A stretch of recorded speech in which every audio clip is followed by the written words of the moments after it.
and we'll there we go. So good evening, everybody. My name is Gina Alexandris. I welcome everybody to the Career Conversations Book Club. I'm very, very excited and honored to have Gary Miles joining us this evening. Gary, welcome. Hey, thank you. Glad to be here. Appreciate it. And glad to have others joining us as well. As people will be joining, I'll be letting people into the conversation. Just a few bits of background, first of all, as we go forward, for those who may be joining us for the very first time, before we start the conversation about the book. So, as I mentioned, this is the Career Conversations Book Club initiative, and it has married for me three things that I love: conversations, careers, and community. And I thought it was really important for us to have these conversations and for me to be able to enjoy some phenomenal works by great authors and to have a community to talk about them with others. So I'm glad that you are here. If you want to post anything on social media, I'd invite you to use the hashtag, the tag hashtag GA Career Conversations. We'll soon be hearing from Gary as we have a conversation about his wonderful book. And I've got to say, I had stopped for a while doing little tabs like this. And then I started with Gary's for some reason. So my book is all tabbed up tonight, Gary, as we go through it. A few quick notes before the format, though.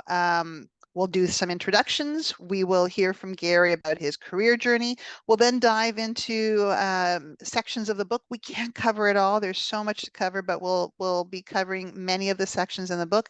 And then in the last third of the section, we will be inviting all of you to participate if you want by asking questions, providing your comments. We invite your participation at that point. For the last 30 minutes or so, we'll take your questions. I kindly ask that you please keep your microphones muted until those final 30 minutes. Although if you have questions or comments, feel free to add it into the chat, which is available as we move forward. The other thing that I will say is, as you already know, we're recording the session that we're going to be sharing afterwards. And for Ontario lawyers, at least, this session is eligible for 1 hour and 30 minutes of professionalism credit. And so that I can see people, I'm just going to stop sharing that screen for the time being. Before I move into my introduction with Gary, I do want to remind everybody of something that I circulated to everybody. My goal with these conversations always is to inform, to learn together, to have open, brave, and powerful conversations, and respecting, of course, one another in the process. And I want to acknowledge the work of Elisa Hancora, whose article a few months back reminded me that for some, brave spaces can be very exhausting. And so instead, I've changed my language and my thinking to suggest that this is an accountable space in which we're all respectful and responsible for ourselves, our intentions, our words, and our actions. And it does mean entering a space with good intentions, but understanding that aligning your intent with action is the real test of commitment. So for those, I'll aim to adhere to the accountable space guidelines. And if those of you who are more interested in reading Elisa's materials, I've sent that around in the emails beforehand. So welcome again. Gary, I always start with the conversation about our authors because I often find that many people find such resonance in hearing about other people's journeys, whether it is exactly like theirs or quite different, and it can never be exactly. I appreciate it. But they find hope, they find inspiration, they find camaraderie, if you will, in learning about somebody else's career journey. Now, you've had an incredible career story so far, from what we know, from what I know as an author, a coach, a former lawyer. And I hope that you can share with us briefly your personal highlights of your career journey, why and how and when you started each milestone, and when did you move on and what made you decide to move on? So over to you for a bit of an introduction as you sort of tell us what you find relevant about your career journey.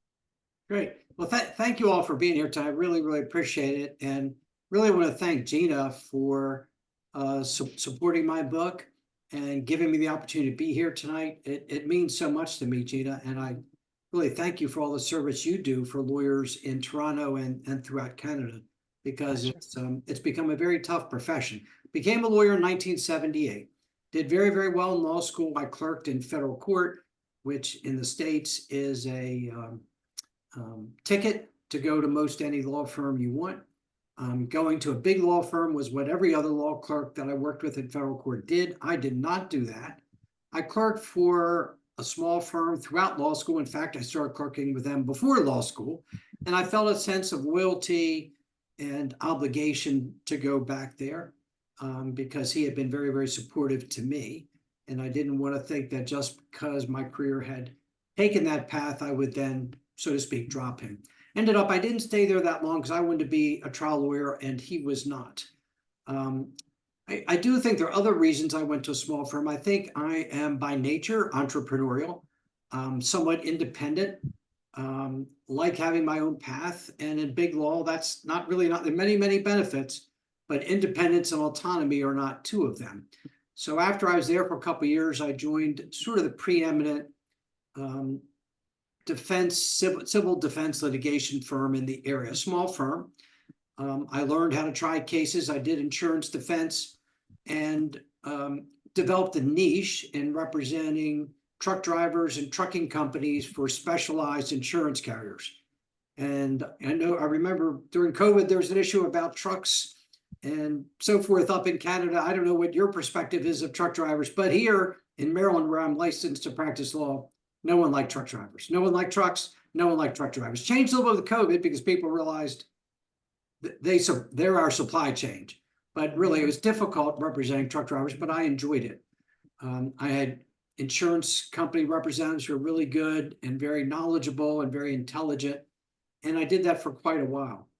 A particular personal part of my story is I'm now a sober recovering alcoholic. I spent 12 years, became a lawyer in 78. I got sober in 1991. I spent about 12 years practicing law, during a portion of which I was in the throes of active alcoholism. And the effect of that on me was a lack of focus at the very least, a lot of fear, no confidence, feeling overwhelmed, feeling worried. And I got sober in 1991 through a series of circumstances that I was presented with that made that the only option I had. And I've grown to look at life very, very differently. I've gone from a place of fear to a place of faith and optimism and hope. I have a positive outlook on life now, and it made trying cases much harder because I used to live in fear of that terrible, terrible outcome. I awfulized every case. I wondered what happened to me when I lost the case.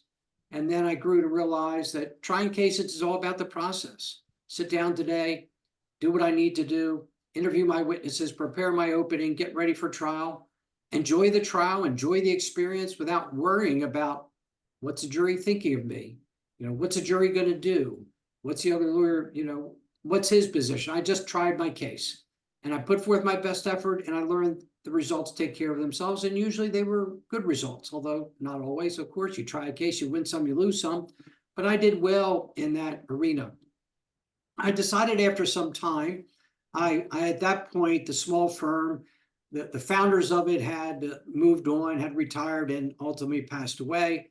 I had a partner. I was the managing partner of the firm, and we grew and shrunk in size depending on a variety of factors.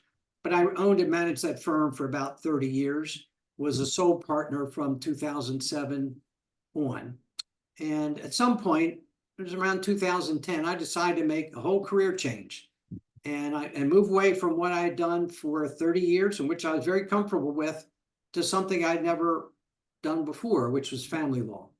And it seems like an odd career choice because everyone thinks I'll do anything, but I don't want to do divorces. But there are a couple of reasons. One was business. I was in a small firm, and when you represent insurance companies, they send you a lot of work. And so I was limited in capacity about how many insurance companies I could represent. And the one thing I learned over the years is insurance companies come and go. They get a new claims manager, he moves in a different direction. They take work in-house, the different things happen, and you can never depend on the future when you're an insurance company lawyer. So you need to have diversity in your basket of clients. And I didn't have that. I had two main clients. And I decided I needed more. And I also found that work personally unfulfilling. I'm representing a truck driver. He might be a good truck driver. I've never met him before. I had a hard time getting him to court. He didn't want to come to court. That's why I have insurance. I had to put a figurative gun to his head to get him in the courtroom. And then I act like he's the greatest guy. I've known him forever. And he's my buddy and he's my client. And he walks out of the courtroom at the end of the case and I never see him again. He didn't care. So it was kind of a little bit fake, a little bit artificial. And in family law, I realized, and the other thing is, so often I had to represent a truck driver, trucking company that did something terrible. There was a terrible accident, it was their fault. I would admit it. I'd get the best result I could. But I regretted that I couldn't change the circumstances of the event. I didn't have any influence on what happened. And in family law, I'd have someone who I was very connected with, who was under terrible stress, anger, fear, a whole lot of negative emotions. I could really help that person. I could support him or her and lift her up and help her get to a better place and create a vision of what her life could look like and actually help fashion a positive result for her and perhaps it'll be a positive result for the other party because together they may be partners of the same children, the same family for a long time. So that's what I started doing. And I actually found it very fulfilling. I love doing it. I felt very connected to my clients. And I had the ability, which some people don't, because they've told me this, to separate myself a bit from my clients in the sense that the problems were their problems, not my problems. It wasn't my life. It wasn't my marriage. I'm going to fight like heck for you. I'm going to get you the best result, but I'm not going to lose sleep over what's going on in your life. And others find that very hard. They suffer compassion fatigue, and that wasn't really something I experienced. And I think it allowed me to be a better, more energetic lawyer, probably.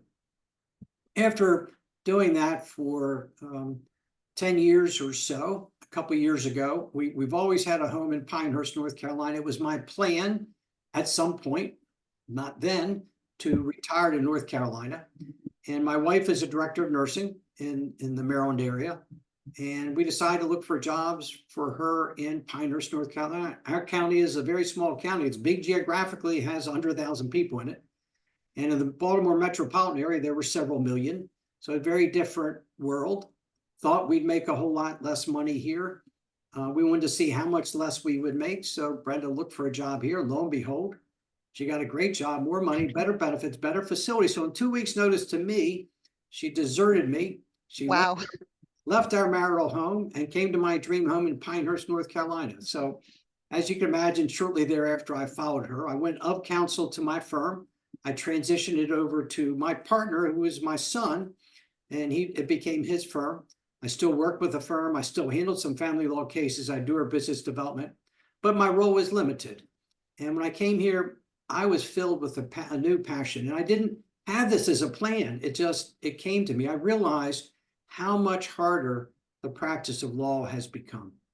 When I became a lawyer in 1978, we talk now about setting boundaries, right? How hard it is to set boundaries between work and our personal lives. It was so easy for me back then. You know how I set a boundary? I closed the door to the office. There was no computer. I went home. No one could I might work on the weekends, but there was still a boundary. I'd go to the office. I'd be working, and I'd be home, and I'd be not working.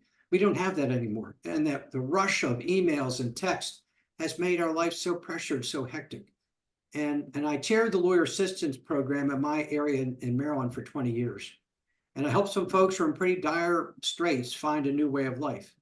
But it was kind of frustrating because when folks are that far gone in their addiction or their depression or their anxiety, it's really, really hard to help them. And my passion now is to help the lawyer who may be unhappy, who may be stressed, who may feel overwhelmed, who may be on the verge of burnout, and help her to find joy and freedom and fulfillment in her practice like she didn't have before. So to that end, I started a newsletter on LinkedIn about some of the topics we'll talk about tonight. Last week was about being present at work. And I think that's one thing we may touch on later today. And today, yesterday's newsletter was all about not worrying about other people's opinions. As lawyers, we think so often, what do other people think of us? What our clients think of us? What's the other lawyer think of us? What do our partners think of us? We spend our life worrying about what other people are thinking of us. So I write a newsletter. I have about 3,500 subscribers each Tuesday on some topic relevant to our experience. And I started my podcast called The Free Lawyer in February 22. I've now Mm. recorded 270 episodes, a solo episode on Mondays, a guest episode on Thursdays, all with messages intended to be helpful to lawyers. And I wrote this book that we're talking about tonight, Breaking Free. And I now coach and mentor lawyers individually. And I find it incredibly fulfilling. I spent 45 years arguing with you, trying to beat you, hoping you didn't beat me, trying to be successful. And now my passion is wrapping my arms around you and helping you enjoy your chosen profession. Because it saddens me when I see people are so frustrated that they're quitting the law. And it really doesn't have to be that way. So it's probably a longer winded answer than you wanted, Gina, to a very simple question, but that's my journey in a semi nutshell. I truly am grateful for it. I want to acknowledge and thank you for sharing the journey, including the journey of your sobriety and your addiction. I think that's really important for people to hear as well.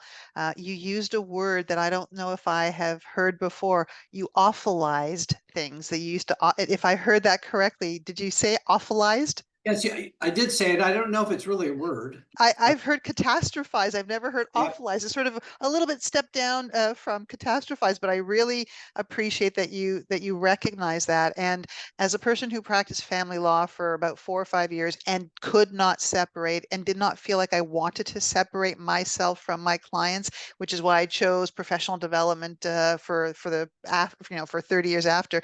I appreciate both your experience as a managing partner and then switching into a very different area and enjoying that, and then moving into a new chapter in terms of the coaching that you do, that you're so full of service to others, including through your podcast. I'm signed up on your subscription, and I get your regular email, so it's really quite informative.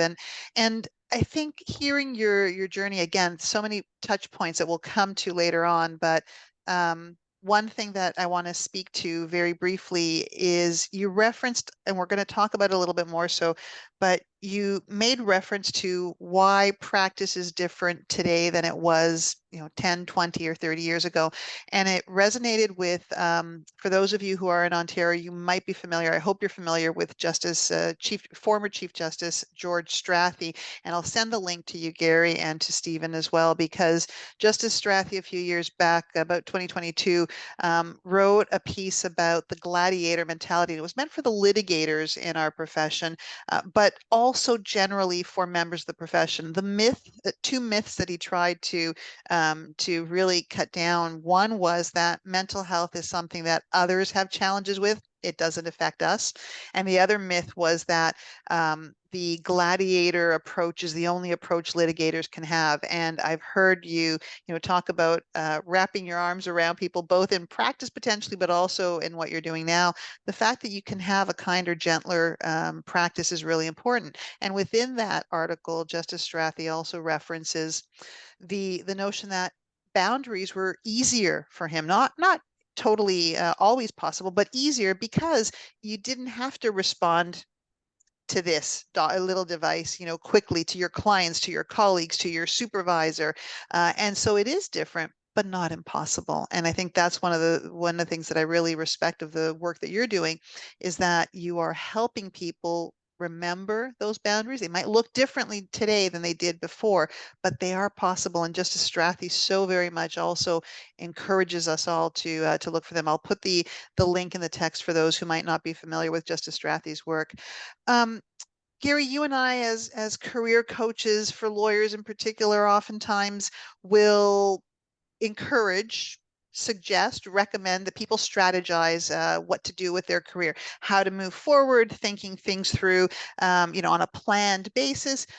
But I've always had this passion for the word serendipity and for the concept of serendipity. And I ask each one of my guests, and I'll pose it to you. If you could please let me know if all of your career journeys have been have been planned, and you told us about the one leading to your wife's departure and your joining her later on. But how has serendipity, if at all, played a role in your career?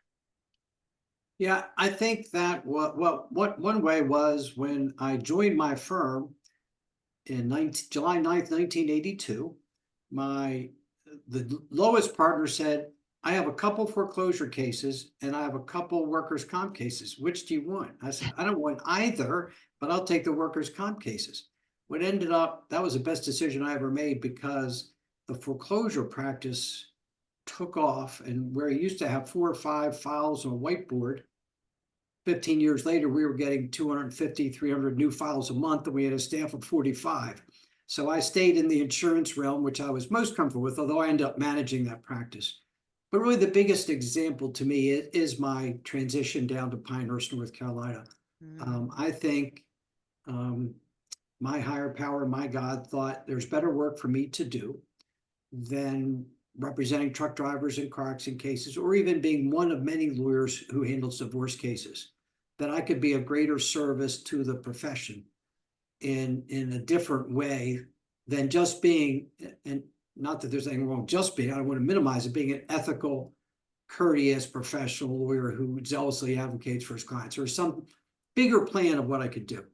And that's the only way I can really rationalize it. I don't know why Brenda decided, and I talked about, well, let's check out jobs 2 years before we were planning on coming. And I don't know why that particular job, because there were a couple that were, oh, I'll never move to Pinehurst for that. A couple, that one job was like a gift, and it was a message. And as I thought about it, after Brenda moved down here, and I'm still in dreary old Baltimore, it's my hometown, but it's a mhm, little cloudy and windy and cold, not like Toronto could be in the winter, but it's cold enough. And I thought, maybe I'm supposed to be down there. And when I came here, I didn't have a plan then about what I was going to do. And it's one of those intuition things, something I sensed in my soul of what I should be doing. And then I had to figure out how to do it. I mean, I started a podcast. I didn't know how to do a podcast. I mean, I'm an old guy. I didn't grow up with technology like, the younger generation did. I had to figure, I had someone coach me through it, but I realized this is easy stuff. I can do this. So that's the best example of serendipity I can think of. I love it. And let me ask you, because you mentioned you clerked and then you went to you said to a smaller firm. Many people who clerk, and I think you alluded to this, will head to the big firms. Yes. Unless I missed it, what was the draw for you? What was the reason that you went from from clerking to work in that small firm? And I think I may have missed it. So please, if I can ask. I had worked there before law school So and all loyalty. through law school. Hmm.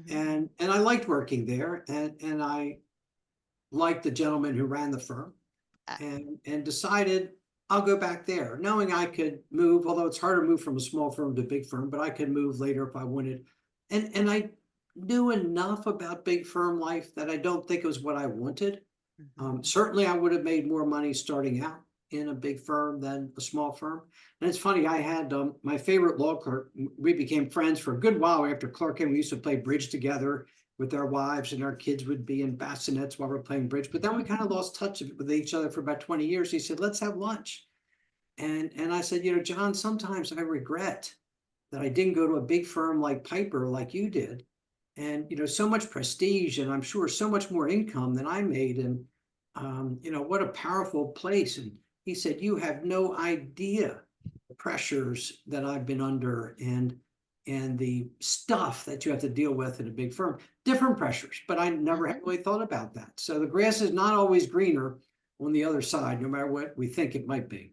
Absolutely. For those watching, I think that's a really good reminder to us in terms of the grass is not always greener, right? We think it might be, but that's one of I think that's one of the prisons potentially, or not in that language, but you talk about that as It for, is. It's the yeah, prison of comparison. exactly, You know, exactly. we, I'm managing partner of a smaller law firm, and in my mind, I'm comparing myself to a friend who's a partner in big law, and Exactly. and thinking, wow, that must be great prestige, a lot of money, easy life by now, and it probably wasn't any of those things. Yeah, no, absolutely. I'm going to put in the chat Justice Strathy's paper, and let's move on to talking about breaking free, the reason why we are all here specifically today. And first of all, I always ask my authors their why. You know, Maybe it was pandemic, maybe it was other reason. Let's hear from you though. What was the why for you to have to research or write and then share this book with the world? What was going through your mind at that point? Well, I think lawyers are under so much pressure. But I also think that so much of their pressure can be managed in a better way by what we think about and how we think about our lives. That by knowing what we don't have power over and what we do have power over. And we have power over our mind. It may not seem that way. There are days that are frustrating, that things don't go our way. But the reality is, we have complete control over our mind and what we think about. And it takes some practice, it takes some training. But I wanted to show lawyers that they could choose to have a life where they're, instead of stress, they encounter success. Instead of frustration, they have fulfillment by changing what they think about and how they think about it. And so I thought about what are the 12 biggest obstacles to our happiness, and I called them prisons. And for me, I don't address recovery in there, but I know for me, my addiction was my single biggest prison. And I've been totally freed from that because that was something I was completely powerless over, had no choice over, had no control. But I also suffered from perfectionism and people pleasing and a lot of messages from my past that held me back from really enjoying my life. And so is my hope in this that I give folks not only ways to handle those 12 prisons, but 12 keys to unlock them so that they could really, when they're struggling with perfectionism or self-doubt, they could see how to change how they think about it and how they approach their thoughts and what they think about to find a happiness and a peace that they may not have known possible. One of the things that I really appreciate about the book is that as you really bring it into the practice of law and concrete examples of how these prisons show up and how the keys can be applied. So often we talk about careers and lawyers and and within the profession, and we don't give the concrete examples of where that pressure point comes up or how we will experience these challenges in the practice of law. And your examples, I kept saying, yep, yep, yeah, that's what a lawyer does. That's what a lawyer does. So I think everybody who's on this call or who will be watching is a lawyer. And so it was really useful to be able to, it's almost like we were having a conversation and you were getting the, because you've experienced it and you're hearing about it, exactly the life of a lawyer and the challenges of a lawyer. And before we go into it, one of the things that I wanted to just raise was your invitation and the framework for this book. Um, you invite people to not necessarily read, and I did read from chapter to chapter and back to front, but you invite people just to use it as they need. Do you want to tell us about why you chose to write the book in that way? Sure. Well, I guess a typical book or many books, chapter two builds on chapter one, and chapter three, it takes you on a journey from Hmm. here to there. Um, in my book, the 24 chapters are somewhat independent. You could read the 10th prison, chapter 10, or the fourth key to unlock them independently and you would get the whole gist out of it without having read anything before. I Hmm. would say I encourage everyone to read all the chapters because I've experienced every single thing, every one of those prisons and every one of those keys to some extent. And to the extent I can utilize the keys more and step out of the prisons, I'm happier. Most of us have probably experienced expectations or comparison. Expectations for me were a huge problem because I would try a case and I was pretty good at trying cases and I would expect to win. I'd expect to win every case. Now, winning might be actually losing if it was a case where I admit liability, my truck ran through a red light, hit somebody, but I expected to get the result that was better than the other side. And when I got that result, I had no joy in it. I had no happiness. I expected it. It's what's supposed to happen, like the sun coming up tomorrow. And when I lost the case, I'd be crushed. See, I robbed myself of all the joy of doing what I did. So to me, are each of those 24 chapters, we've all experienced to some extent. Having said that, if you're having a day when you're struggling with perfectionism, you can pull that chapter out and read it, and it will get you over the hump. Yeah. I just want to just list the 12 prisons, and then we're going to go into three of them into detail. But prisons are challenges, but I think the word prisons is just a really powerful word. Our past, overthinking the future, self-doubt and imposter syndrome, burnout. We are hearing more and more about that. Perfectionism, stress, fear, which you started talking about earlier on, people pleasing, other people's opinions, comparison, which we've just been speaking about, expectations, which we spoke about, and limiting beliefs. And as you said, and as I'm reading this, I can imagine people who are listening are saying, "Oh yeah, I get that. I know I read that, and I get that." Let's dive into three of them. The one that we want to start with was perfectionism. I've tried to cut that out of my language, Gary. I've tried to cut that out of clients' language. Perfectionism can be so overwhelmingly nasty for so many reasons. But let's hear your description of what it is and why you define it as a prison for that matter. Yeah, perfectionism to me is having the expectation for myself that I will do everything absolutely perfect. And it's a prison because it creates stress, it creates procrastination. I'm never happy. Mm. I'm always worried. I'm always full of fear. What if I make a mistake? What if something goes wrong? What if it's not perfect? What will my client say? What will happen to my client? Could I get sued? If I get sued, I get kicked out of my firm. Well, a malpractice claim before why lose money? All of a sudden, back to catastrophizing your word, awfulizing mine. When you're perfectionist, you live in fear of that negative result, of something that you did wrong, even when you didn't. I have one client I coach on that, and that is his struggle with so many things. He's worried he made a mistake, even though he didn't, and no one's saying he did, but he just lives in fear of that. And it can be so controlling and create such stress and fear and anxiety. And when we practice law, we have to have some measure of confidence in ourselves and our abilities. But perfectionism creates the opposite. We're so afraid of doing something wrong that we become powerless. If I get out and drive in my car, I'm afraid of getting in an accident. I'm not going to drive very smoothly. I'm more likely to get in an accident if I'm tense and stressed and worried about getting in an accident. It becomes a self-fulfilling prophecy. So I find it to be one of the worst prisons that so many lawyers struggle with perfectionism. No, I agree. And I have to say, one of the things that I really appreciate, I always like quotes at the beginning of chapters or at the beginning of books, and you are bang on. I don't know how you found all these quotes, but for each one, I've got check marks next to all the quotes because it's a great introduction. In this one, perfectionism is not a quest for the best. It's a pursuit of a worst in ourselves, the part that tells us that nothing we do will ever be good enough, that we should try again.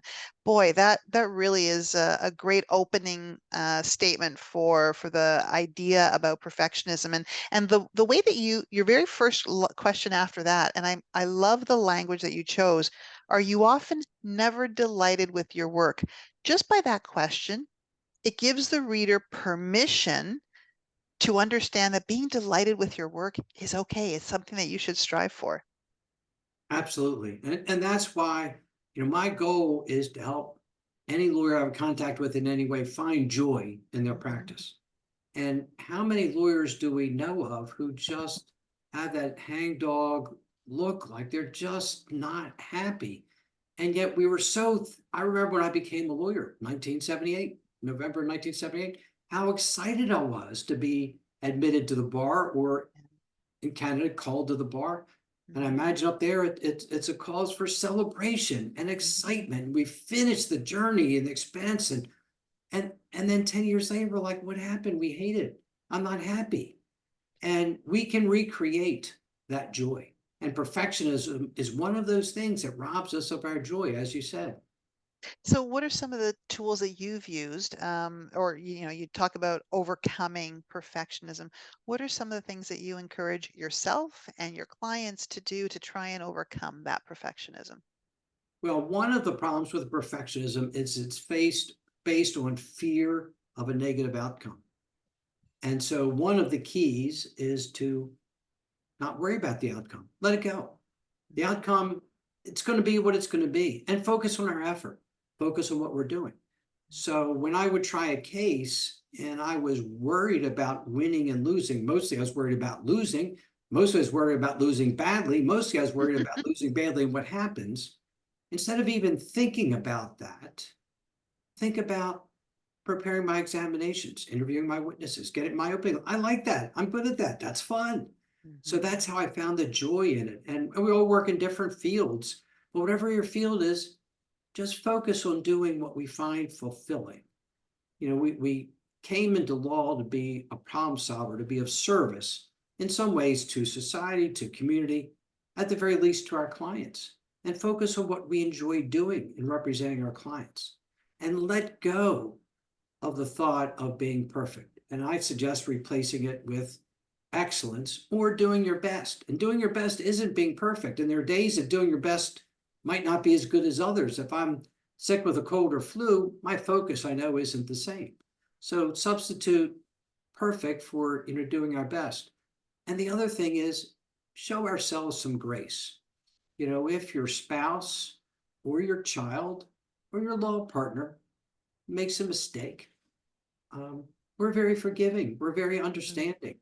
You know, if you and I were partners, Gina, and you said, "Oh my gosh, I should have sent that out Friday. It slipped my mind, and now it's next week." I haven't sent. I said, "Gina, no problem. Send it out today. The client won't mind." But if I did it, I beat myself up. So Mhm. show some compassion. Show some grace to yourself. Treat yourself like you would treat your spouse or your child or your best friend about that thing that because we're going to make mistakes. How many decisions do we make in a day or in a year? How many different legal matters do we handle? We're gonna make mistakes on some of them. We just try to do our best. I love the fact that you substitute, and I oftentimes will do this with clients, excellence or do your best over perfectionism. It's such a challenging prison to be worried about perfectionism, and unfortunately, it starts in law school, and we see it in perpetuated by, I look at some of the, employers or law firms, and they talk about perfectionism and looking for perfect candidate. That can be something that's a challenge in our own profession. And part of it, I think also it feeds into the next prison that I want us to talk about, which is self-doubt or and imposter syndrome. But let's focus on self-doubt. Tell us a little bit, please, about self-doubt, what that means for you, and then how to overcome that. When I was in my 50s, 54, 55, I was manager of a firm. I was a very successful, highly regarded trial attorney. I made good money. I was financially comfortable. Life was good. And yet I looked at myself and I literally felt like I was an imposter. Like I'm Mhm. not that. Like this is all pretend. It was almost an insane thought because it was so obvious who I was and what I did and how I did it. But yet it didn't seem real. It seemed like I was from outside looking down on myself, that it wasn't really me. Mhm. And so many of us live in self doubt, and it is tied to perfectionism. It's tied to comparison. We compare ourselves to others. We compare where they might be best at, and we look at ourselves and say we're not that good. And I think self doubt is one of the more challenging ones to overcome because it's hard.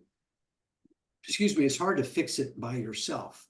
And one of the keys is to couple things. The first is to look at the facts. Self doubt is a feeling, but what are the facts? What are the facts of your performance? How are you as a lawyer? How have your results been? How has your service to your client been? How has your efforts been? Look at those facts. And I really believe in affirmations.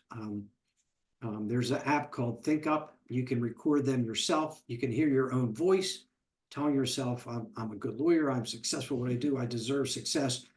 Make up a whole, I got to the point where I had 25 or 30 of them. And I hear myself telling myself those things every day as a way of reconditioning my mind, not from a viewpoint of being arrogant or braggadocious, but just of seeing that I'm competent and I'm good.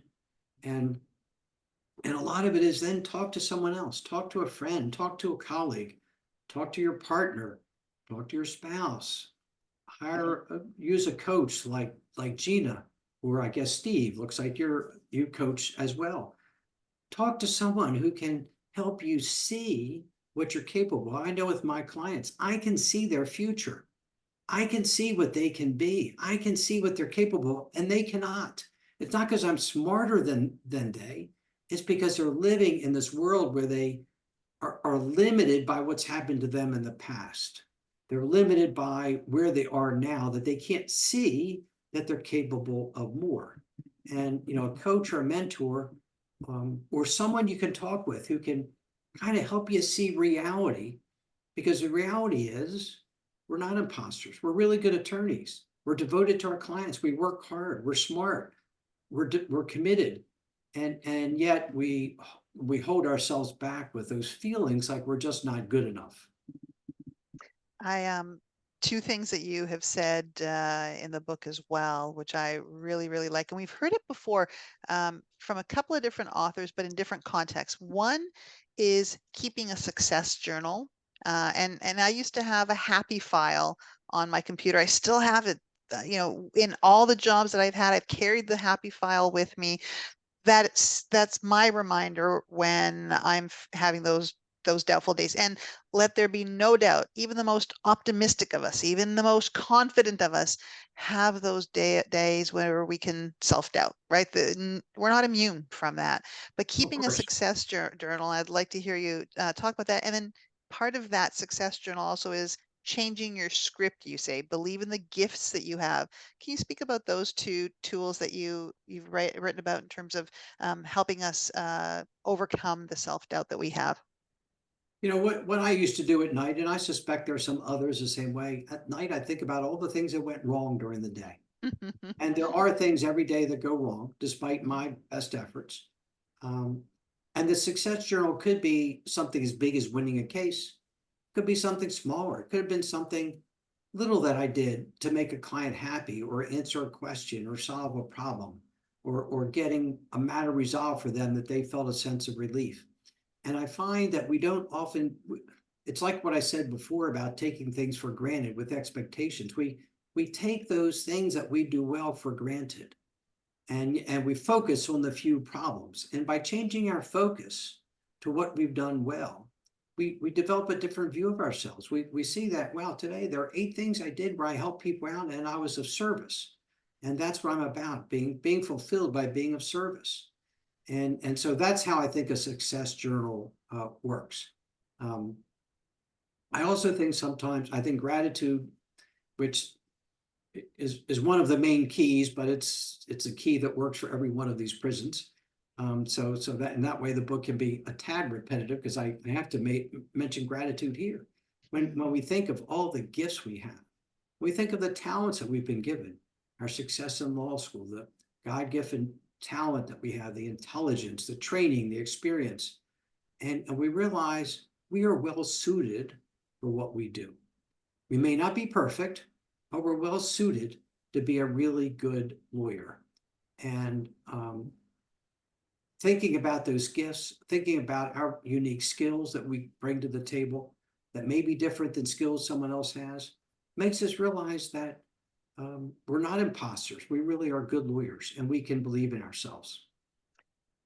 Believing yourselves and ourselves takes us to the next one, the next prison that we want to talk about, and um, I specifically overthinking the future. And I will share with the group. I had gotten to this chapter, and it was hurricane season in or hurricane situation in Florida, and I'm very fond of Florida. We have a place in Florida, and so I was overthinking the future. And having read this chapter during that time, put such ease and gave me such peace. It was a reminder of the prison that overthinking the future could be. And Gary, I just also point out that today in Ontario, uh, students who are in second year at law school receive information about in-person interviews that'll happen in November. And for some of them who have gotten the calls that they want, it might be a great idea, but they might still be worrying about, oh, if I get this job, this will happen. And for others who may not have gotten the calls that they were hoping for, they're overthinking the future and, awfulizing or catastrophizing. So overthinking the future is something we do from law school to sometimes that first job that we get, that where we wonder about, is this the best experience that I'm getting? Am I helping this client in the way that I need to? Speak to us a little bit about overthinking the future and how we can stop it, or at least minimize it a little bit. Sure. So planning for the future is, it is a good thing. If I have a case to try, there are things I have to do that are future focused. I have to issue subpoenas so I get records for trial. I have to speak to a witness, make sure I line up to speak to a witness to prepare for it. If I have a home in Tampa and a hurricane's coming, there are things I might have to do to prepare. I might have to contact someone there to do some things to secure the home. So things we have to do to plan for the future. But the trouble comes when we take it too far, Hmm. and we become stuck there, and we overthink it. We think, what if that hurricane wipes our house away, and how much will we have to pay for insurance? What will we do then? And how will we get something? Oh, we go down this rabbit hole. I'm not saying you did, but we can go down Oh, this I did. rabbit hole of negative thoughts about things that haven't happened yet. Yeah. And so what happens that one of two things either happens. Either that thing never happens, and that's 99% of the time, it never happens, Mhm. but yet we waste today worrying about something that will never happen. And maybe 1% of the time, that terrible thing we're worried about happens. So I wasted today worrying about something that's going to happen sometime. If you're worried about it twice, I ruined today and I ruined the day that it actually, I mean, bad things do happen in our life. Mhm. But why worry about them today? So we rob our joy of the present when we worry too much about the future. And for those of you who have children and they learn to drive, and the first night, their night out with the car, we can't help but worry about whether they'll come home safely. But it is unproductive. It doesn't accomplish anything. My mother used to always say, be careful, like her saying be careful actually made any difference in the world. Um, you teach someone how to drive, you teach your child how to drive, you give them certain parameters and certain guidelines and certain boundaries, and you hope it works out, but you don't have any power over it. Once your child leaves the door with the keys to the car, it's literally out of your hands. So worrying about too much in the future, and it's always worry, it's always negative. We're not thinking, oh, our son will get home great at midnight, or the hurricane won't hit Tampa, it'll go somewhere else, or it'll dissipate. We don't think that. We think the worst. And so the trouble with overthinking the future is we're destroying our joy of today by worrying about something we have no power over that may or may not ever happen and probably won't. I think that's a really good reminder. As I said, I had to thank you then, and I thank you again for that Sure. reminder in that chapter because I think it was really important. And we've got, I'm just realizing the time, so I will move ahead to the tools. We've talked about some of the tools already. You know, they are helpful in all of the prisons that we have, but let's move to, we talked about acceptance already, but I want us to address it a little bit more. The tool of Sure. acceptance, and literally just today, I think, as I told you before we came on, I was talking about this key with a client. So tell us a little bit about this tool in particular, and what you mean by acceptance and why it's relevant to support us in having sort of more joy in our practices. Sure. There are things in our life we can't control. We may have a partner who's nasty. We may have a client who's demanding. I may want to play golf, but it's pouring down rain. There are things in our life that we can't control. And all too often, I spent my valuable time resisting those. Like, if my partner just wasn't like this, I'd be happier. If my client didn't call and complain so much, I'd enjoy what I'm doing more. And it's completely unproductive. The more we resist something over which we have no control, we create our own stress, we create our own frustration. So, there are things in your life that you may not like that you just need to accept. They are what they are. Some people in your life are not who you wish they were. They act in ways you wish they didn't. They behave in ways you wish they didn't. That's what it is. And you just have to accept that as being what it is. What are your options? Well, you can choose, think about it, and make whatever decision you want to not be a partner with that person you don't like, to not represent the client, or represent him and just know, once you accept the fact that he's a difficult client, and when he's difficult, you're not upset about it. He's a difficult guy. And what you have power over is how you think about those things. If I come in and if I'm getting a shot and I think, oh my gosh, I bet it's going to hurt, then it's more likely to hurt because I'm focused on how much it's going to hurt. So just accept the fact I'm getting a shot, and it's going to be what it's going to be, and change what you think about. Change how you think about those circumstances. My partner is challenging, but he has some good traits too. He's a really good lawyer. He's been productive. He's running the firm, whatever it might be. Instead of focusing on the negative things we don't like, there are many circumstances in our life we have no control over, like your hurricane. No control over hurricane when you're in Toronto, a hurricane hitting Tampa. No power. Mhm. Just accept it. It's gonna happen. It's gonna be what it's gonna be, and whatever it is, we'll deal with, and we can choose whatever course we want to take about that. We don't have to be bullied around and pushed. We can set our boundaries, set our own goals, but we can reflect on what we think and make what choices are best for us, but without getting mad at someone for being exactly who they are. One of the things I noticed that in acceptance, you used a quote from a fellow Canadian, Michael J. Fox. Acceptance doesn't mean resignation, and this really hit home, and I want you to speak on that. It means understanding that something is what it is, and that there's got to be a way through it. Um, I think people sometimes say, if I accept that this person is a difficult partner, if I accept that this person is um, uh, uh, uh, less than helpful client, if I accept that this person is a difficult judge or an unfair judge, but when you say it doesn't mean resignation, or when the quote by Michael J. Fox is it doesn't mean resignation, what does that mean to you? It means that I don't have to lose to that fact. I'm not overwhelmed by that fact, but Hmm. it is a fact in my life that I have to deal with. And I can choose to deal with it however I want. I may know I have a difficult judge.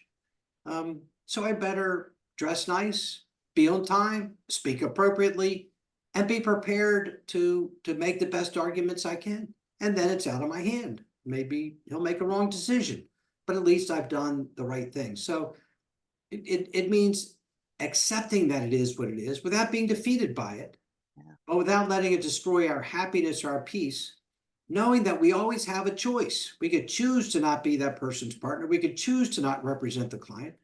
Or we may choose, well, the client pays us a lot of money and he's in a bad position. And what about one thing I'll say about clients? They're under a lot of stress. Mhm. And we need to be empathetic for the fact that they're under stress. If you're a fireman, you're there to put out fires. You don't complain about the fact that there's a fire. That's your job. And Mhm. I use that analogy because that's us. We're helping people put out figurative fires in their lives in many ways, depending on what we do. And those people who are undergoing those fires are under stress. So maybe I should just accept the fact that my client is under stress and they're going to be, upset and angry and maybe not pleasant. But that's part of our job is to help them. Gary, I'm going to ask you a question because you were a managing partner of a firm for several years. And oftentimes, one of the challenges that a number of clients will come to me is with regards to the people they work with, whether it's their boss, whether it's their colleagues, the difficult client, not the difficult clients, but the difficult colleagues or supervisors. How does acceptance support their well-being in that context? Do you have any thoughts on that? Support whose well-being? The person who feels that their boss or their colleagues are difficult or challenging or mean or unfair or making their life miserable. Well, I think that, we have a lot of choices. So there are a couple things. I could accept that my boss is challenging a certain way, and I can set some boundaries. Mhm. You know, you could text me at 11 o'clock on Friday night, but that's my personal time.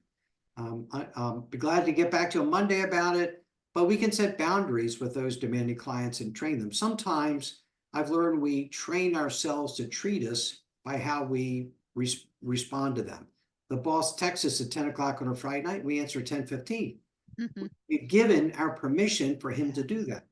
And so some of it is how we interact, and it depends on the circumstance. I'll make up a hypothetical, how we interact with that demanding partner.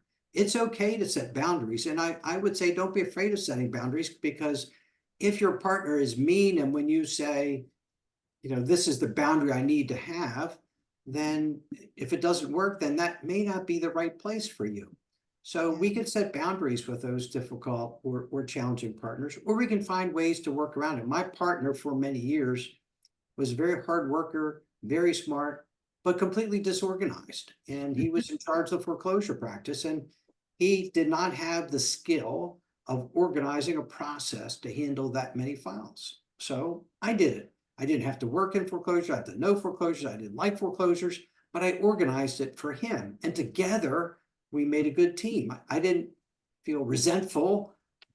Well, I did a little bit for a while, but then I realized what was a better choice of how he's just so disorganized. I just helped him through it because we were partners.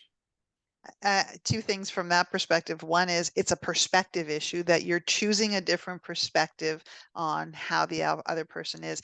And overall, it's about choice. And you really do believe in choice. And I'm realizing the time, and I want to leave people the chance to ask questions if they have to. Let's go to the next tool. And we've talked about it, but I find a lot of lawyers have challenge with gratitude. They'll say the words generally, but then when it becomes a tool to help them move forward, oh no, I'm too busy, or that's hokey.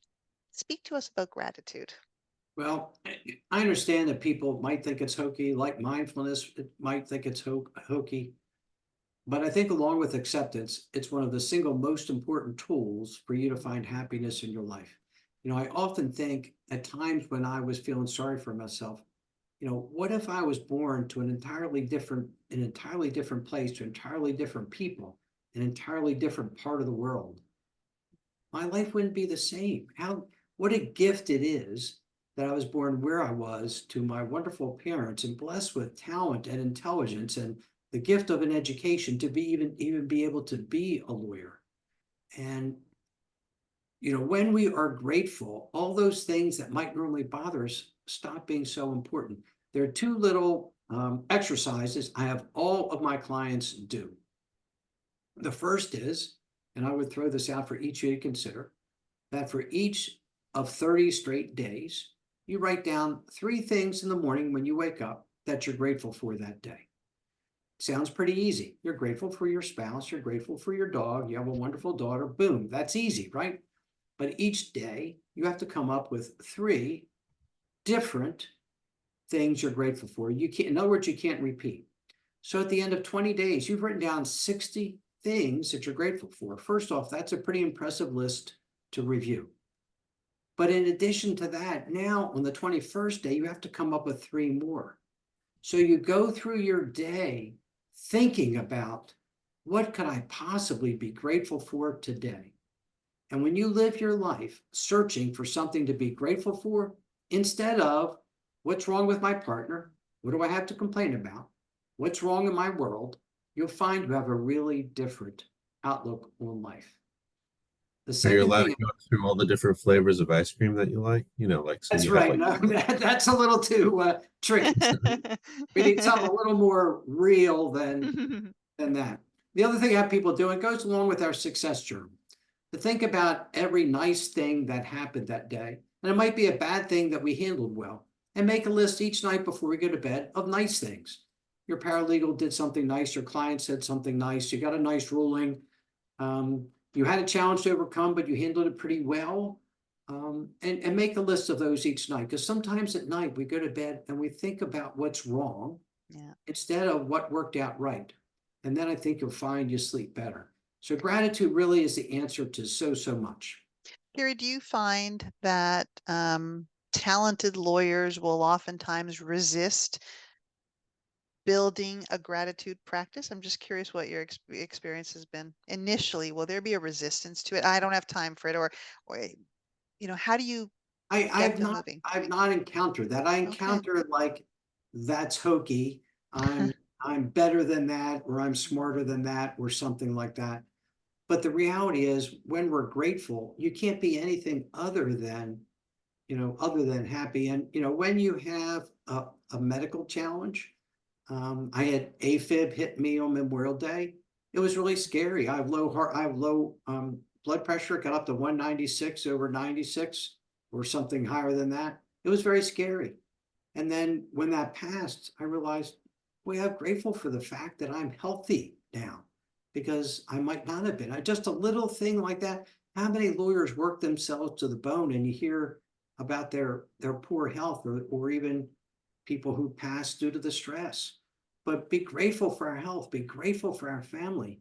Law should be a tool of service and fulfillment, financial security, and joy, because that's what we can make it become if we think about the things we can find grateful to be grateful for in what we do. Even just having that conversation, I think, is really important. I'm just putting a note in the chat. Feel free to. I want to talk about one more tool, and then we're going to open it up. Um, as we're talking about these various prisons and tools, and I go to the quote again in key 9. If you're unwilling to learn, no one can help you. And I'm going to use that sort of even with gratitude for that matter. But if you're determined to learn, no one can stop you. Speak to us a little bit about growth mindset and how that empowerment can help with lawyer success. Yeah, so often, and I used to do this too. That's something I'm not good at. I can't do that. I don't have that skill.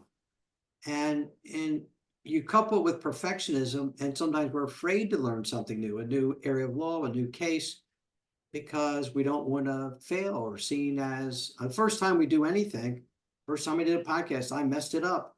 Um, and so I think a growth mindset to me gives us the space to grow and develop, to realize that, I'm good at what I do, but maybe there are things I can still learn. Maybe there are skills I can still develop.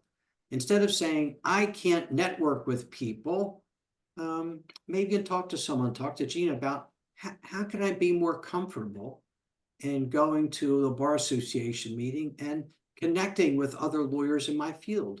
I feel fear. How can I overcome that? Realize that that's a skill we can develop. If you're afraid of speaking to a meeting or a conference, give yourself permission to learn how to do that better.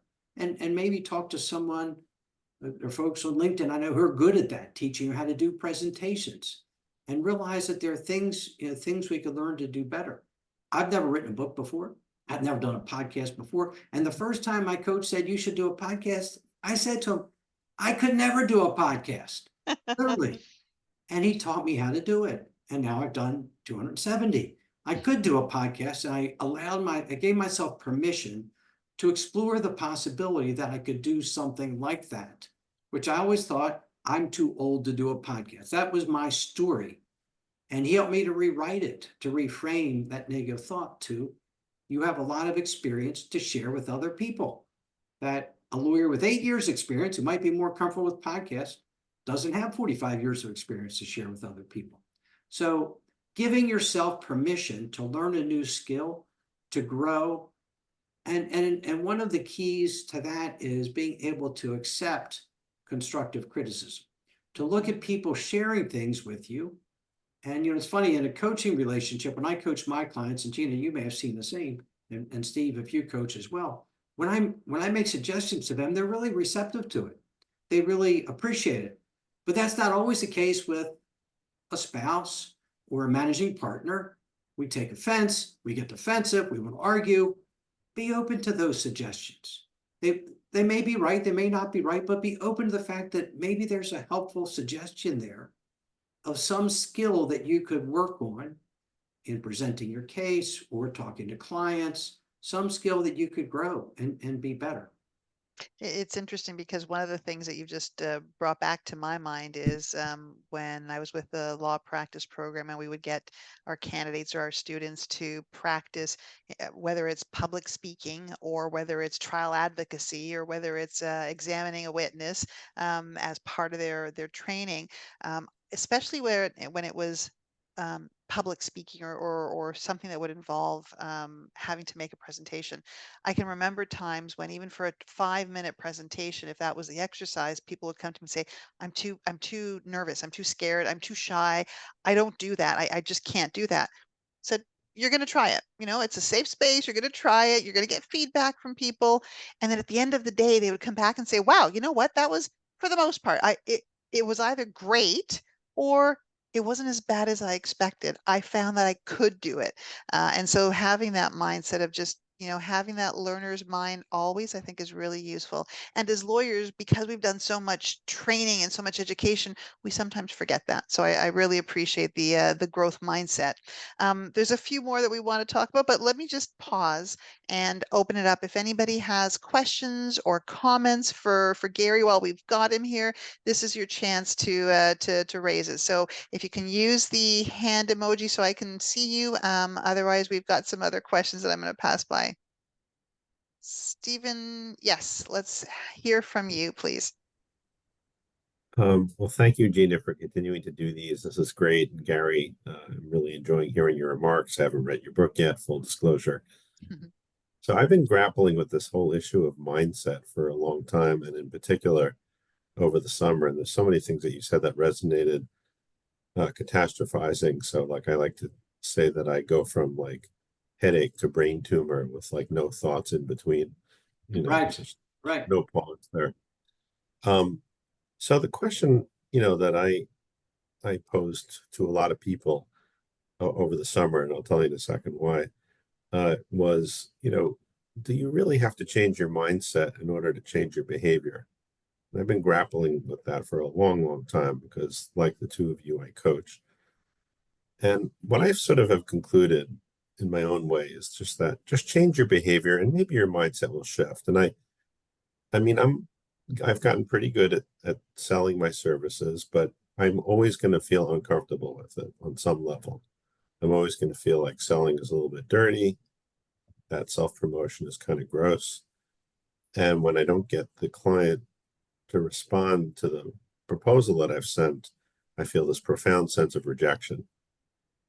But I think that we can help our clients by, and when I say we, I mean we coaches, by just giving them sort of quick ways to do things like without thinking about it so that it becomes sort of mindless. Like I had a client whose practice was kind of falling apart, and I had her, make a long story short, send out 20 notices to past clients who she hadn't been in contact with. And she was just like, I was astonished, like, yeah, how about that? People actually responded.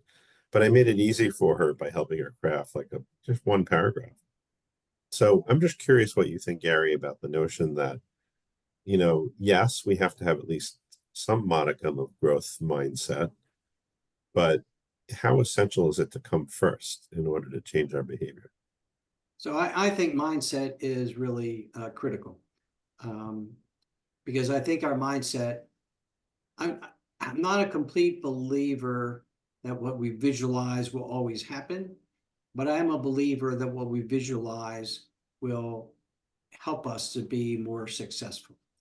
If I think I'm going to fail at something, I'm likely to fail. If I think I'm going to succeed, I'm more likely to succeed. I'm an avid golfer. When I'm hitting a shot over the water, if my thought is, oh my gosh, it's hard to hit over that water, I'm afraid I'm going to dunk it in the water, I'm more likely to hit in the water instead of when I focus on the pin and think, oh, it's just like any other shot. So I really believe myself that our mindset can't guarantee success, but it helps to facilitate it. And a certain behavior with a negative mindset will not be as good as a behavior with a more positive mindset. That's my thought. And and my argument is just that, like, just act first, and then your mindset will shift a little bit. Here's a But question though, Stephen. Well, I'm well, just there curious. is something to be said for that. I mean, a habit of doing something and doing it well, over time, we will say, "Oh, I'm pretty good at that."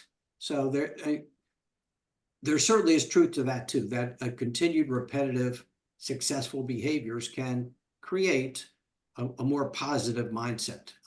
I'd never done a podcast before. So first couple of podcasts, I was very insecure and afraid. And now I'm not. It's like the easiest thing I have to do because, like you say, I've had a pattern of behaviors of having done them that now it's something I know I can do well. And Stephen and Gary and others, I think by taking that step, there is a mindset shift there, Stephen. You've proactively decided to do something different, to take a certain step, to change your behavior. So I think there is a mindset shift, even though it's just at the beginning phases as you move forward to take action. I think in that instance. So which came first, the chicken or the egg? It I think one feeds the other part of that expression. That may not be the right expression, but taking those little steps when you might be a little scared or nervous to do so will feed into that mindset expanding, I think, at least. Well, Gina, you think of the example you just gave of folks having to do some sort of presentation who are full of fear and insecurity, um, and you can't get them to believe in themselves. You have to get them to do it. Mhm. Then they do it. They realize, oh, I did okay. That wasn't so bad. So their behavior created a more positive mindset. So it actually can certainly work in both directions, Stephen. And the reason that I grappled with it a lot over the summer is because I finally wrote my own first book, which was a big mindset shift for me. I just submitted it to the ABA, and it's called Think Like a Lawyer, Act Like an Entrepreneur. And it's basically kind of an operational guide to Larry Richards' research, but it's just my marketing tips that are based on all the things that you're talking about, that we're naturally skeptical, risk averse, competitive, we like to argue. And basically, I still think, I still think that I'm in working with my clients that I just want to get them to take some action, and then that will shift their mindset. It's really semantic, but I enjoy asking people that are sort of in the change business what they think of the idea, because I'm very, I got a lot going against me. I'm like, And you've got a lot going for you. no, I'll explain in a second. No, I mean, no, I'm Jewish. I grew up in New York. I had neurotic parents, and it's no use. The universe is expanding. So there's a lot going on there. I But and I, appreciate I that. don't really feel like I don't feel like my mindset has shifted. I mean, maybe one would say like, yeah, your mindset has shifted radically, but I don't know. I still have like a lot of negativity. Again, I gave you the examples, like, when people don't respond, when you think a client is going to hire you and then they just ghost you. I don't ever come out of that situation thinking like, oh, well, it's not my fault. I'm not, like you were saying, Gary, maybe you're better at this than I am. Just at like sort of being able to say like, well, that's them. It's not me. Like it's much more zen. But I've never achieved that level of self-actualization. So Well, I think it's good. And that's certainly an example where if I call a friend, I leave a message, would you and your wife like to come over for dinner Saturday night? I don't hear from them. I Mhm. could go down the rabbit hole of thinking they don't like me. What I do wrong? Are they mad at me? Or I could just think maybe they're busy. Maybe they forgot the message. So a lot of if we put a negative connotation to something like that in the future, Mhm. we're creating our own stress. Maybe they didn't want to hire you. Maybe so, but it doesn't help you to think that way. More Oh, likely, it definitely they doesn't have, they help. have It's not financial helpful at all. situations, they're too busy, they forgot. The two excuses I always hear is I'm too busy and I can't afford it, which I think are both kind of bogus.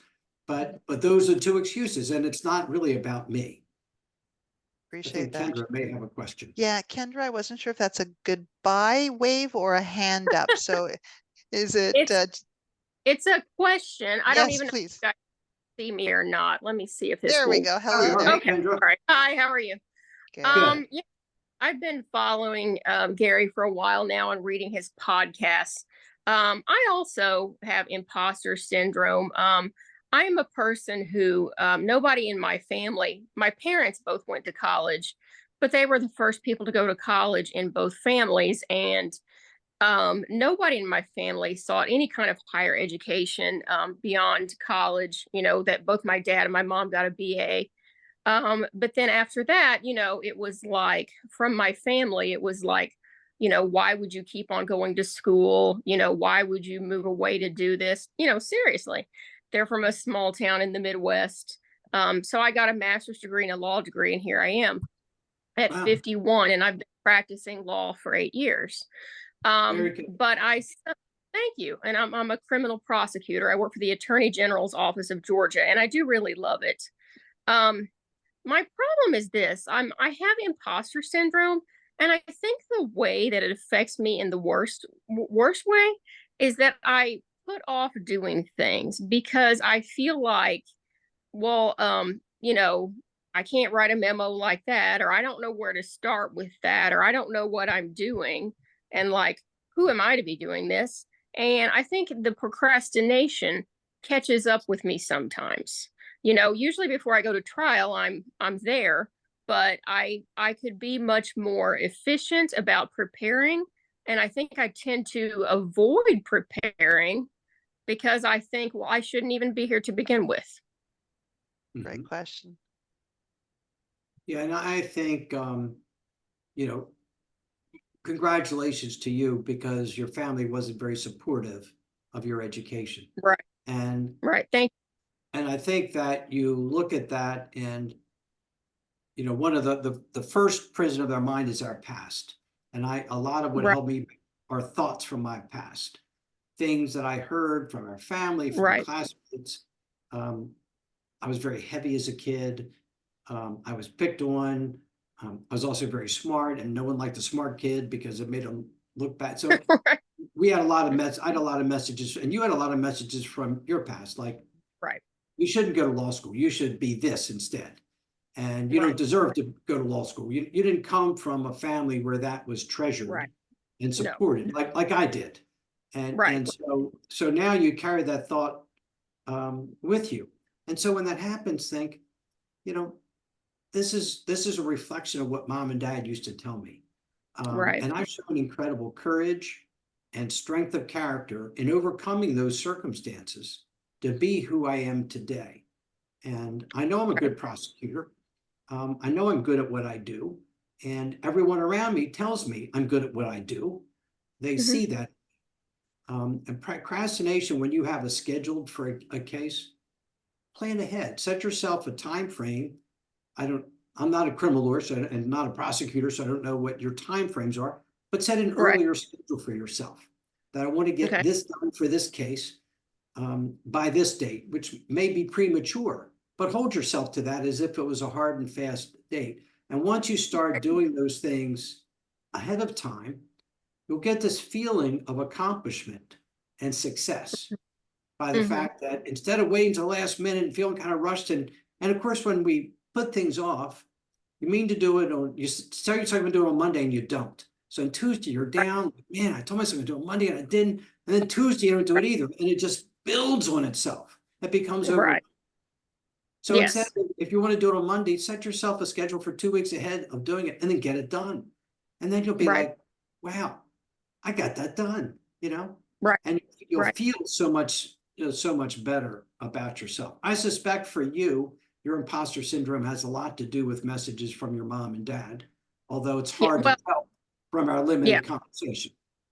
Yeah. Yeah. It does. It does. And more so even them than more so my extended family. Mhm. Back when I was growing up, it was like the lawyers' kids were or the lawyers in town were the snobs and the what I mean, Mhm. like we don't associate with those people, that kind of thing. Yeah. So it's a lot to try to overcome, but that's a helpful answer. Yeah, and I would realize that when you're having those thoughts, it comes from those comments from your extended family. They're what I Right. call, and I'm not criticizing your mom and dad. I don't know them and I don't know a whole lot about your story, but I call them dream stealers. It was your Right. dream to be a lawyer and you're good at it. And their thoughts, their chapters in the book on the opinions of others, their thoughts about who you are and what you're capable of, they mean nothing. They don't make you who you are Right. today. The people who told Right. you those things when you're growing up, the people who may say to you now, why are you a lawyer? You could be a whatever they think you should be. Right. It's nothing. They have no power over you. And you're too good to be limited by what those people tell you about you. Right. Right. Thank you. I appreciate that. Kendra? Thank you so much. And Gary, that was a really powerful response. And dream stealers, we all talk I about like dream that. catchers, but Yeah. dream stealers have their power as well. And I put in the chat, Kendra, Gary and I had talked about this as well in terms of the language of imposter syndrome. And there's a great convocation address that I saw by a woman who started Girls Who Code in the US. And she's got a convocation address a couple of years back now, I think, but she talks about the history of the imposter syndrome. And I invite you to take a listen because self-doubt is real, right? Right. But in terms of Right. imposter syndrome, how long did you recently are practicing? So for 8 years, you're Yeah. you're building your skill, right? You're building your skill. Yes. So it's not imposter, it's you're building Right. your skill. There's that self-doubt, the previous messages, of course, Hmm. maybe some comparison with those Right. snobby lawyers or the kids whose Right. parents were lawyers or whatever. Those are all Right. really natural parts to have. And as Gary said, that compassion that we invite you to have for yourself, I think is really important. And then the tools to deal with what you mentioned, the procrastination. All right, there you've identified something, and what can you do to move it forward? I appreciate Okay. that. Thank you. Thank you, Thank. Kendra. Thanks for having Anybody this. anybody else have any questions or comments of Gary while we've got him here?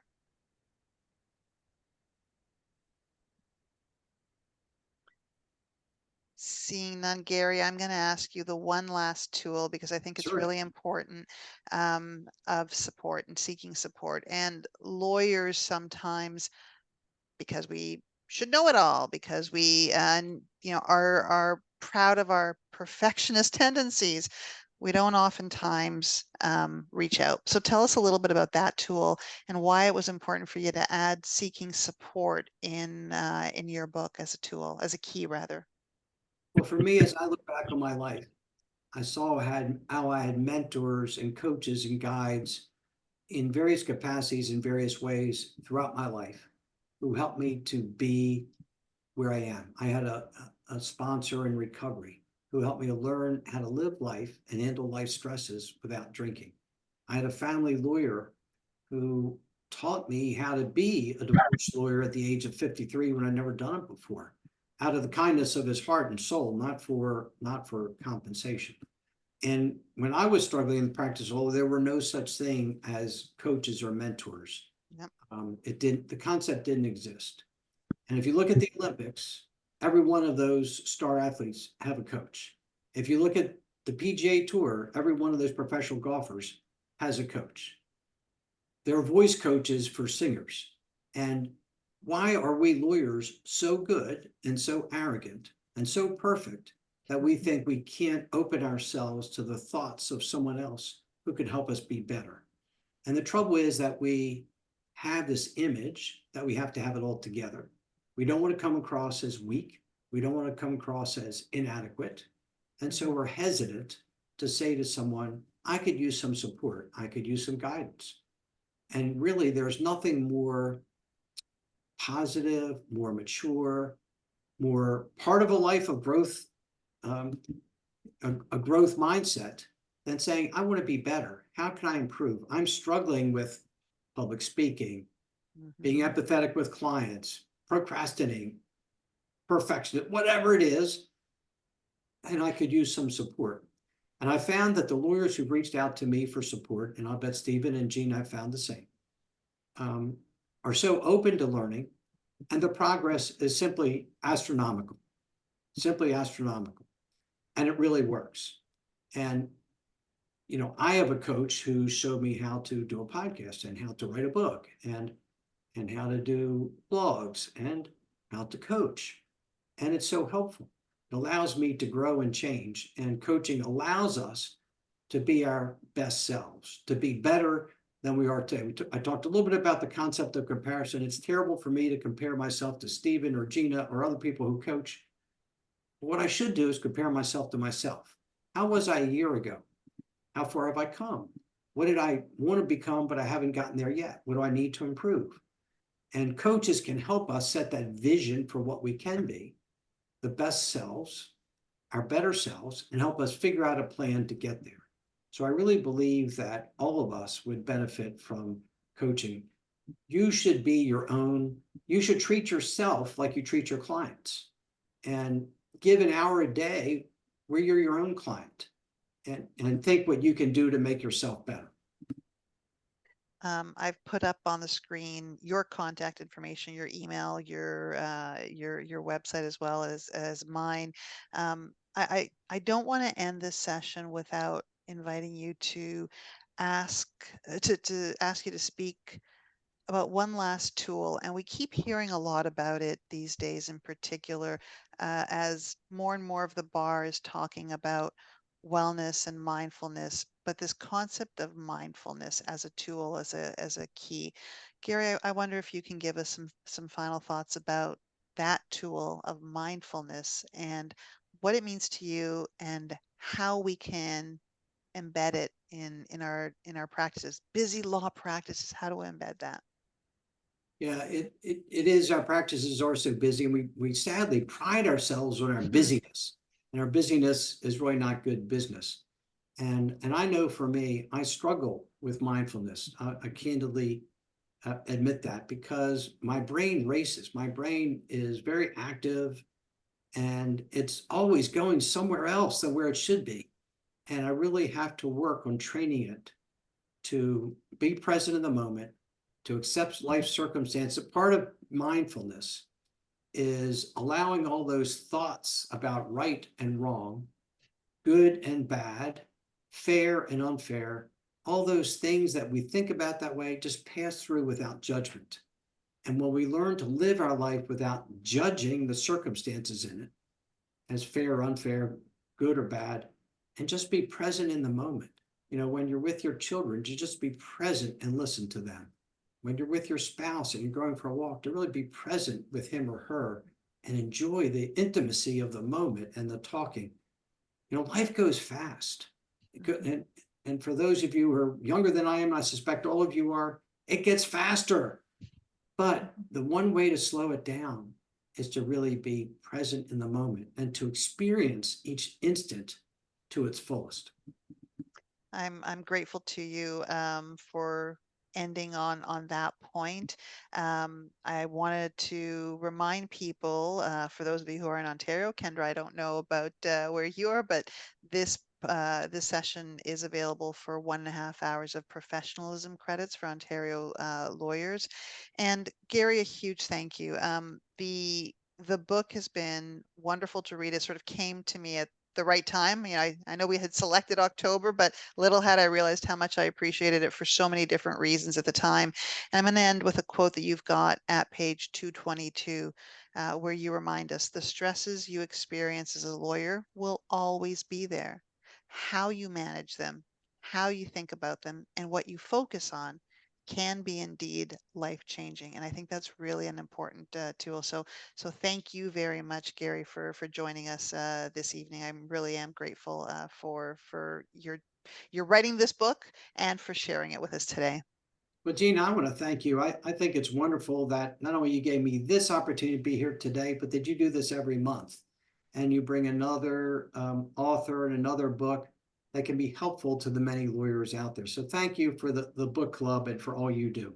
My pleasure. And on that note, before we wrap up, I do want to remind people of our next book club meeting with Amanda Haverstick, who is, again, another American author, next Tuesday, November 26th. And while her book is entitled Dear 1L, Notes to Nurture a New Legal Writer, there are letters to 1Ls.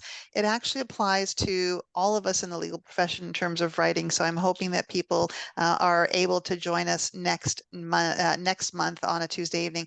For now, though, Gary, I hope you have a wonderful evening. And to all who are joining us now live or later on who are listening to this, our best to you, and keep looking for that successful pathway forward that is true to yourself. Thank you to everybody. Thank you, Good night. Gina. Thank you all for being here. My pleasure. Bye-bye now.